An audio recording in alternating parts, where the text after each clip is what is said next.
इस संबंध में एक महापंचायत हुई थी अभी 2 दिन पहले, और इतनी विशाल महापंचायत हुई थी क्योंकि लौनी में मानव मूत्र जूस में डाल करके पिलाने का प्रकरण सामने आया था, जिसके बाद पूरे देश में इस बात की निंदा हुई थी। तो इससे आहत होकर लोगों ने एक महापंचायत की जिसमें हजारों लोग आए, और आपके चैनल ने भी उसे बहुत प्रमुखता से दिखाया। एक ज्ञापन भी महापंचायत ने माननीय मुख्यमंत्री जी के नाम भेजा था कि इसमें कठोर कार्रवाई हो। माननीय मुख्यमंत्री जी पहले ही कांवड़ यात्रा के दौरान भी इस बात को कह चुके थे कि हम लोगों को अपने धर्म को पवित्र रखने के लिए कांवड़ यात्रियों का व्रत खंडित ना हो और कोई बवाल ना हो, उसके लिए बहुत ज़रूरी है कि ये नेम प्लेट लगाई जाए, उनके नाम जो वहाँ काम कर रहे हैं उनके नाम लिखे जाएं। लेकिन फिर पुनः माननीय मुख्यमंत्री जी ने कैबिनेट में एक महत्वपूर्ण बिल को, जिससे पूरे देश मतलब दुनिया स्तब्ध थी कि इस तरह की भी नीच हरकत कोई कर सकता है, उसके बाद भी किसी भी मुस्लिम धर्म गुरु की, किसी समाज के व्यक्ति के द्वारा, किसी उलेमा के द्वारा, ना कोई देवबंद से ना बरेली, किसी ने ये नहीं कहा कि हम इसकी निंदा करते हैं। इस बात से लोगों में आक्रोश था, जबकि समाज के लोगों को समाज ने पंचायत में मांग की थी कि मुस्लिम समाज के लोग आकर के इस बात की निंदा करें और ये कहें कि ऐसे लोगों से हमारा कोई वास्ता नहीं है और इनको मृत्युदंड हो। तो आज जो माननीय मुख्यमंत्री जी ने कदम उठाया है वो जनता की आवाज़ है, जन जन की आवाज़ है पूरे हिंदुस्तान की, चाहे वो किसी धर्म को मानने वाले हों, खासतौर से जो सनातन धर्म को मानने वाले सिख हैं, ईसाई हैं, जैन हैं, बौद्ध हैं, उनको तो इससे ये लगता है कि उनकी मन की बात माननीय मुख्यमंत्री जी ने की है। और लोकतंत्र में जनता की आवाज़ ही सबसे बड़ी आवाज़ होती है, उसको माननीय मुख्यमंत्री जी ने समझा। इसलिए उन्हें बहुत बहुत बधाई, बहुत बहुत शुभकामनाएं कि ऐसा कैबिनेट में प्रस्ताव आया है।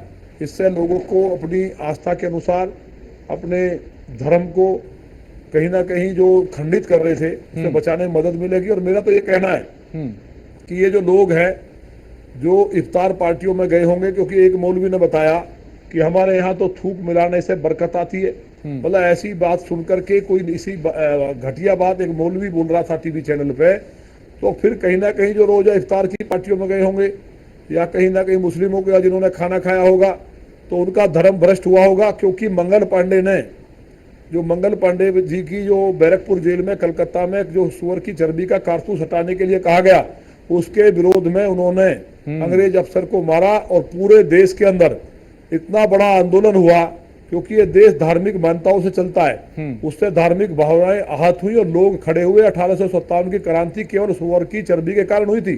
तो एक देश में होने वाले बहुत बड़े बवाल को इस तरह से एक महापंचायत में लौनी में उस जूस के खिलाफ जनता उमड़ी, पूरे देश में बहुत जनता आक्रोशित थी, उसको शांत करने का काम माननीय मुख्यमंत्री जी ने किया है। यानी तो देश के अंदर मारकाट मचती और लोग गुस्से में थे, तो ये बहुत बड़ा काम हुआ है। मुझे उम्मीद है जिन लोगों ने इस तरह से कहीं खाना खाया होगा या कहीं जो गए होंगे, विधायक जी बिल्कुल जो तस्वीरें आई वो वाकई चिंतनीय थी कि कैसे कहीं ढाबे में रोटी पे थूका जा रहा है, कहीं थूक से मसाज की जा रही है, कहीं जूस में पेशाब मिला दिया। आज एक वीडियो आया जिसमें जूस में थूका जा रहा था। ये वाकई चिंता का विषय है। इस सब में एक चीज कॉमन थी कि ज्यादातर लोग एक ही समुदाय विशेष के थे। ये सोच कहां से पनप रही है? क्या ये मानसिकता है? क्या ये कोई सोची समझी साजिश आपको लगती है? देखिए, मैं फिर कह रहा हूं ना कि जो हमारा जो सनातन धर्म है, रोजा इफ्तार की पार्टियों में मैक्सिमम हिंदू, जो खास तौर से समाजवादी, कांग्रेस या दूसरे दलों के लोग जाते ही हैं, और वो ऐसा नहीं है किसी पार्टी के वोटर हैं, वो सभी लोग जाते हैं और जाते रहे हैं। लेकिन ये जो अंतर्राष्ट्रीय साजिश है, ये सनातन धर्म पे बहुत बड़ा कुठाराघात है। इनको कहीं ना कहीं से फंडिंग हुई है। एकदम से अचानक ये जो माहौल बिगड़ा है, कहीं ना कहीं दंगे कराने की साजिश हो सकती है कि या हिंदू मुस्लिम दंगा हो हिंदुस्तान में, तो मुस्लिम समाज के लोगों को आगे आना चाहिए था। नहीं तो ये देश ये मान रहा है आज तक कि कहीं ना कहीं मुस्लिम समाज की मौन स्वीकृति इस नीच हरकत को है। इससे वो समाज अलग थलग पड़ जाएगा, लोग उनका कोई सामान नहीं खरीदेगा, उनसे बात नहीं करेंगे लोग। अभी भी पंचायत होने के बाद 4 दिन बचे हैं। 4 दिन में अगर समाज के लोग आगे नहीं आए तो पूर्ण बहिष्कार करने का फैसला पंचायत ने लिया है। और जो लोग चाहे किसी दल के, किसी पार्टी के हैं, जो रोजा इफ्तार पार्टी में गए हैं और निश्चित तौर पे उन्हें मूत्र या थूक मिला करके खिलाया गया होगा, तो वो गंगा जी जाए, हर की पौड़ी पे स्नान करें, अपना शुद्धिकरण कराएं, जिससे कि मंदिर में जाकर के वो पूजा पाठ कर सके, भगवान के सामने उनको अपना सर न झुकाना पड़े और दोबारा से पवित्र होकर के सनातन धर्म में अपनी जो उनकी आस्था है उसके अनुसार पूजा कर सके। नहीं तो अब तक वो अपवित्र हैं, वो ना हिंदू है, ना मुसलमान बचे हैं, ना कोई और धर्म के बचे हैं। उनको अपने धर्म को ठीक करने के लिए शुद्धिकरण कराना भी जरूरी है। नंदकिशोर जी, चूंकि कावड़ के दौरान भी हमने देखा था मुख्यमंत्री ने जब इस तरह का आदेश दिया कि पहचान उजागर हो तो विपक्ष को बड़ी पीड़ा हुई थी और विपक्ष नाम और पहचान छिपाने वालों के साथ खड़ा हुआ था। आपको लगता है अब भी जो ये कदम है उसको लेके कहीं ना कहीं विपक्ष का रवैया वही रह सकता है? देखिए, जिनको मूत्र पीना है, जिनको मल मूत्र और ये थूक है, ये सब जो सेवन करना है वही इस बात का विरोध कर सकते हैं। तो उनके लिए व्यवस्था है, वो जाए करें जो करना है। लेकिन इससे जो सनातन, ये कोई पार्टी का मामला नहीं है ये कोई राजनीतिक भी मामला नहीं है। सनातन धर्म को मानने वाला किसी पार्टी का व्यक्ति हो, क्या वो मूत्र पिएगा? मल तक डाल दे रहे यार, थूक रहे हैं उसमें, मसाज थूक मसाज, मतलब देश में एकदम अफरा तफरी कभी नहीं हुआ ऐसा। हिंदुस्तान का मुसलमान ये काम नहीं करता था। ये जो बाहर से जिहादी आए हैं, बांग्लादेश और पाकिस्तान से, जो रोहिंग्या और बांग्लादेशियों ने देश में आकर के जो यहाँ की संस्कृति को नष्ट करने का विदेशी ताकतों के इशारे पर काम किया है, वो मौलवी यहाँ फैलकर जहर फैला रहे हैं। तो जो यहाँ का मुस्लिम समाज है वो ज्यादातर हिंदू ही है। वो कोई गुजर मुसलमान है, कोई रांगड़ राजपूत मुसलमान है, कोई त्यागी मुसलमान है, कोई ब्राह्मण है, सभी से ही बने हुए हैं, कोई बढ़ई है। तो उनको आगे आकर पंचायत करनी चाहिए। इनको खदेड़ने के लिए रोहिंग्या और बांग्लादेशी जो 5 करोड़ से ज्यादा हिंदुस्तान में, फतवा जारी करना चाहिए कि हम ऐसे गंदे लोगों को जो मलमूत्र मिला रहे हैं, थूक मिला रहे हैं, ऐसे लोगों को बर्दाश्त नहीं करेंगे। और माननीय प्रधानमंत्री जी से हिंदू समाज की तरह जैसे महापंचायत में आवाज उठी, मांग करनी चाहिए कि इनको यहाँ से खदेड़ा जाए, जिससे कि ये देश मजबूत हो। यहाँ कभी इस तरह की घटना नहीं हुई, वो डूब मरने की बात है। हाँ। ऐसे लोगों को तो फास्ट ट्रैक कोर्ट बनना चाहिए अलग से। और तो और बताइए, प्रसाद में भी जाकर के मिला दिया चर्बी, मतलब भगवान तक को नहीं छोड़ रहे, पूरी तरह से नरक कर दिया है। तो ये बिना साजिश के नहीं हो सकता, इसलिए पूरे देश को इकट्ठा खड़ा होना पड़ेगा। ये तो माननीय योगी जी को बधाई कि उन्होंने इसमें पहल की, कदम उठाया। और फिर मैं पुनः कह रहा हूं कि इस देश के मुसलमानों को आगे आकर के ये बताना चाहिए कि हम लोग ऐसे गंदे लोगों के साथ नहीं है, जिससे उनकी जो, लेकिन विधायक जी उनकी चुप्पी, जो बड़े बड़े मौलवी हैं, जो मौलाना है, भरोसा टूटेगा। हाँ, जो उनकी चुप्पी है इस तरह के मामलों पे, हमने एक भी किसी बड़े मौलाना की या किसी मस्जिद से किसी उनकी चुप्पी जो है वो भी कई तरह के सवाल उठाती है कि भाई आप चुप हैं इस तरह के मामलों पे। आपको तो ये संदेश देना चाहिए कि जो लोग इस तरह का काम कर रहे हैं कम से कम वो ऐसा ना करें। लेकिन आपकी चुप्पी, क्या ये भी अपने आप में विवादों में है, ये भी संदेह के घेरे में?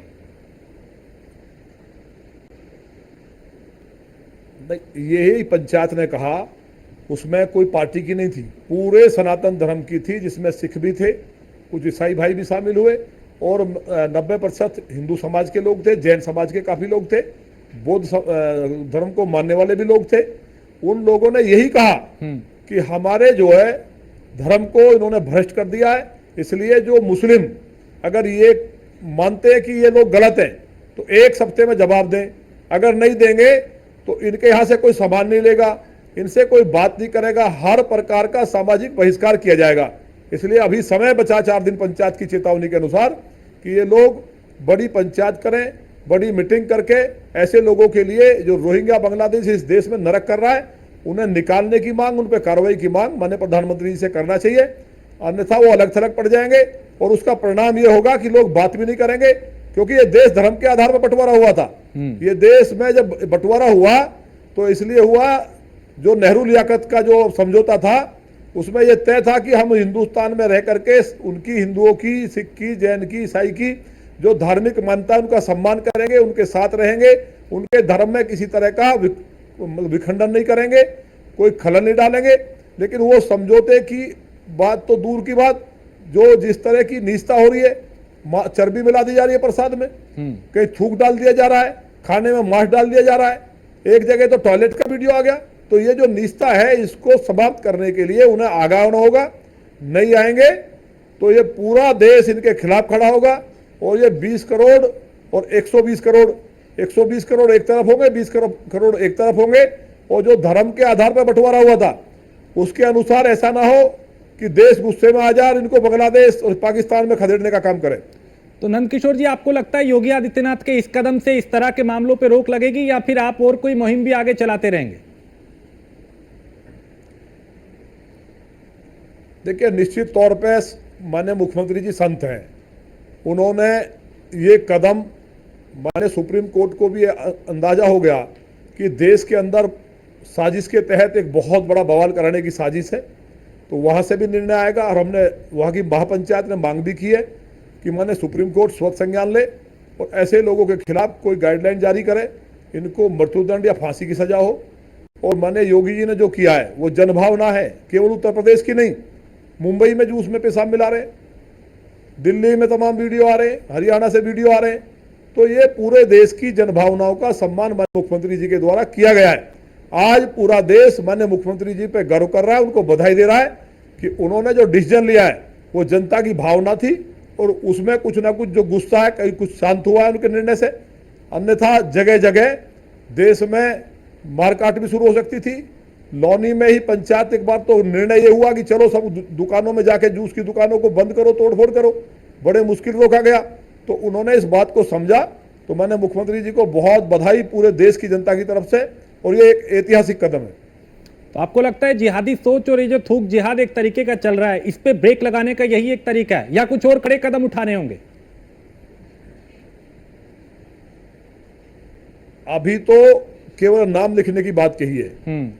विधानसभा में स्टेट वाइज और पार्लियामेंट में भी माने सुप्रीम कोर्ट से भी महापंचायत ने निवेदन किया है और लोकसभा से भी मैंने प्रधानमंत्री के लिए कहा है कि वो उसमें लोकसभा में इस तरह का प्रस्ताव लाएं, कैबिनेट में लेके आए कि जो इस तरह का कृत्य करने वाले हैं उनके ऊपर एनएसए के तहत गिरफ्तारी हो। पहले एनएसए लगाया जाए, उसके बाद उनकी सुनवाई फास्ट ट्रैक कोर्ट में हो और ऐसे लोगों को मृत्युदंड हो। ये पंचायत की मांग है। और नहीं तो ये भी कहा गया है कि पूरा देश इकट्ठा होकर पार्लियामेंट के बाहर शांतिपूर्ण तब तक बैठेगा जब तक कि ये जो रोहिंग्या बांग्लादेशी जो इस देश का धर्म भ्रष्ट कर रहे हैं, इनको देश से बाहर नहीं कर दिया जाएगा।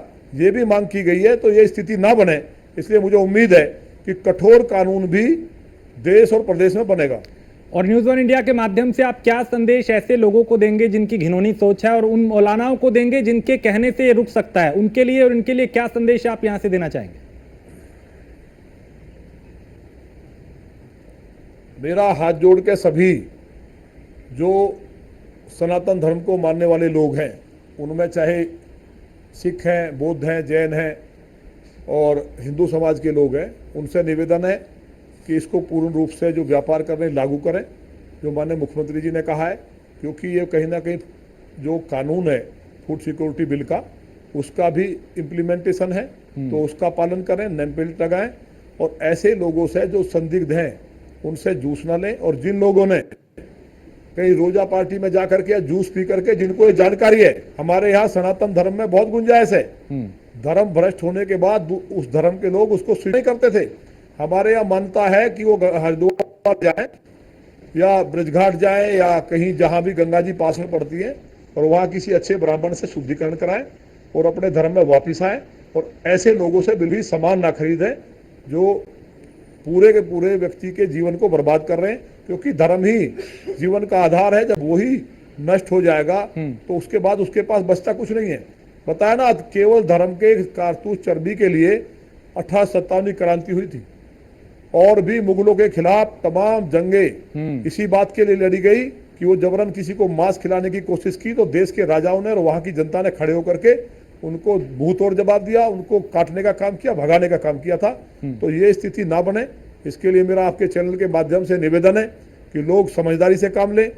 अगर मुस्लिम समाज बहिष्कार नहीं करता है तो उनका पूर्ण रूप से बहिष्कार करें और अपने आप ही, क्योंकि ये काम सरकारों का नहीं है, अपने धर्म को बचाने की जिम्मेवारी हमारी खुद की है। धर्म उसकी रक्षा करता है जो धर्म की रक्षा करता है। इसलिए अगर आपको वास्तव में सच्चे भक्त हैं और ईश्वर को मानते हैं तो पूर्ण रूप से इसका बहिष्कार करें और समय से काम लें और अपना शुद्धिकरण करें। ठीक है, बहुत शुक्रिया।